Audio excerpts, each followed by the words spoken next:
Trump ও Elon মাস্কের বিরুদ্ধে Europe জুড়েও বিক্ষোভ। যুক্তরাষ্ট্রের প্রেসিডেন্ট ডোনাল্ড ট্রাম্প ও তার উপদেষ্টা ইলন মাস্কের বিরুদ্ধে ইউরোপের বিভিন্ন শহরে শত শত মানুষ বিক্ষোভ করেছেন।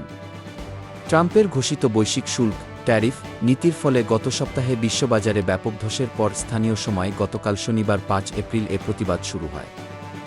ফ্র্যাঙ্কফুর্ট শহরের ওপানপ্লাটজে হ্যান্ডস অফ নামে এই বিক্ষোভের আয়োজন করে যুক্তরাষ্ট্রের ডেমোক্র্যাটিক পার্টির প্রবাসী শাখা। বিক্ষোভকারীরা ট্রাম্পের পদত্যাগ দাবি করেন। তাদের প্ল্যাকার্ডে লেখা ছিল, গণতন্ত্র ফিরিয়ে আনুন, আমাদের ব্যক্তিগত তথ্য থেকে হাত সরান এবং ডোনাল্ড, তোমার আজেবাজে কথায় বিশ্ব ক্লান্ত, এবার সরে যাও। জার্মানির রাজধানী বার্লিনে টেসলা শোরুমের সামনে বিক্ষোভকারীরা প্ল্যাকার্ড হাতে জড়ো হন।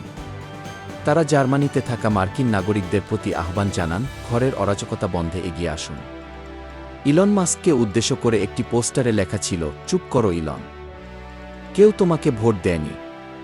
একজন প্রতিবাদকারীর কুকুরের গলায় ঝুলানো ছিল একটি সাইনবোর্ড, ডিওজির বিরুদ্ধে কুকুরেরা, যা ট্রাম্প প্রশাসনের অধীনে ইলন মাস্ক পরিচালিত ডিপার্টমেন্ট অব গভর্নমেন্ট এফিসিয়েন্সির ডিওজি বিরুদ্ধে প্রতীকী প্রতিবাদ। ফ্রান্সের রাজধানী প্যারিসে প্রায় ২০০ জন, অধিকাংশই মার্কিন নাগরিক রিপাবলিক স্কয়ারে জমায়েত হন। কেউ কেউ বক্তব্য দেন, কেউ আবার গান গেয়ে ট্রাম্পের বিরুদ্ধে ক্ষোভ জানান।